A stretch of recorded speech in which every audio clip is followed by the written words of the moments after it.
reporting is bringing non-financial, environmental, social, and governance information into the annual report of a corporation. A nickname for this that was coined by Professor Bob Eccles in his first book on integrated reporting, called One Report, is one report. It's not a sustainability report separate from an annual report. It's not a corporate social responsibility report separate. It's not even separate sections. It's one report indicating that these issues, environmental, social, and governance, non-financial issues, are critical and strategic to the performance of corporations, NGOs, and other entities. What are the benefits of integrated reporting? The benefits of integrated reporting are two. One is what we call the information function of integrated reporting. This is where employees and managers read the integrated report and they see what the important stakeholders and issues are for the company that are non-financial. And this helps them in their day-to-day resource allocation decisions. The most important benefit of integrated reporting is what we call the transformation function of integrated reporting. In the transformation function of integrated reporting, engagement by the corporation of stakeholders, external societal stakeholders in the corporation on non-financial issues leads to innovation. Without innovation, the company doesn't reach what we call the performance frontier. Integrated reporting leading to innovation means that integrated reporting is a benefit to the corporation and society. If integrated reporting does not lead to innovation, then unfortunately it's just an added cost. What is deficient about current company financial reports? Current company financial reports do not capture all of the value creation story. In one of the leading organizations that describes the process and standards for doing an integrated report, the IIRC, or the International Integrated Reporting Council, has a very good value creation framework where the 6 capitals that power business performance. Integrated reporting is all about value creation. The IIRC, or the International Integrated Reporting Council, makes this very clear that this is one of the purposes of integrated reporting. Financial reporting and financial performance does not account for all of the value creation story of corporations. Investors are hungry for this information because investors know that financials do not explain all of the value creation. There's a recent survey by Ernst & Young that shows this. Current company financial reports do not capture all of the value creation story. The International Integrated Reporting Council, the IIRC, makes it very clear that the purpose of integrated reporting is value creation, to fill this gap, to show where the value creation story can be filled in by reporting on non-financial information.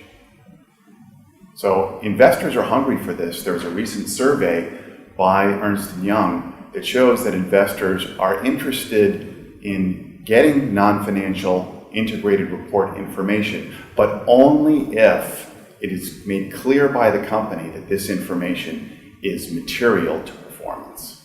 Integrated reporting is not effective at achieving the information function or the transformation function if materiality is not exercised. That the underbelly, the problem that exists many times with integrated reporting is something called greenwashing. If firms or NGOs or other entities that are using integrated reporting say that all audiences and all non-financial issues are important to us and we care about everyone, that really is very similar to saying no one is important and no issues are important to us. Materiality and the proper use and exercise of materiality means that the firm, and especially the board and the governance of that firm, is expressing that, we have limited resources and we have the capacity to exercise judgment and express that these few issues and these few audiences are material to us. Materiality is the antidote to greenwashing.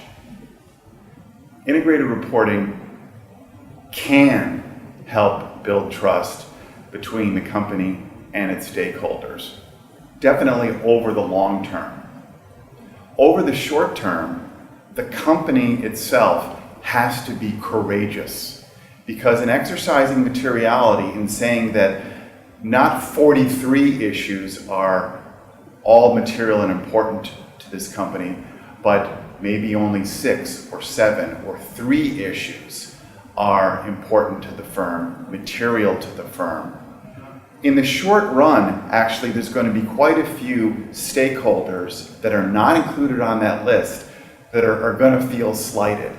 However, if the company does exercise this, the larger society will know that the company is actually exercising judgment, is actually prioritizing what is important so that it can focus its limited resources. And over the long run, that does build trust not only in the company, but actually in the judgment and governance capacity of the board of directors.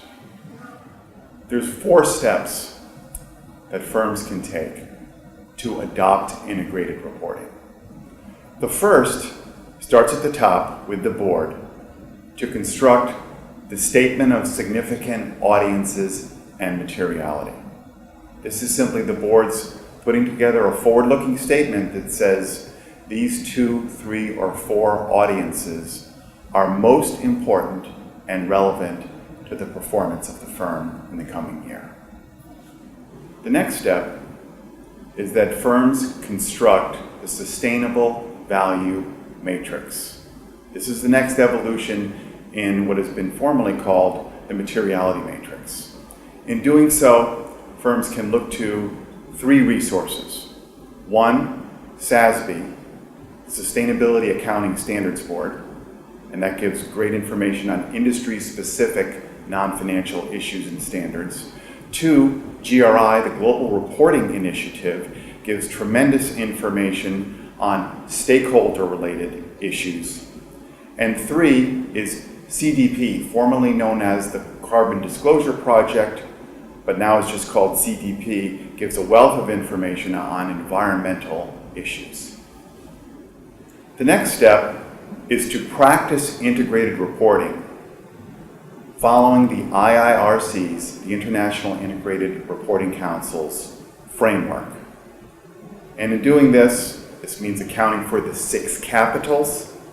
This means following the guiding principles and content elements that are in the IIRC framework. Lastly, by rigidly applying the concepts of materiality and audience that we've talked about today, companies can realize the information, transformation, and innovation benefits of integrated reporting. That way, integrated reporting is making them value, not costing them money.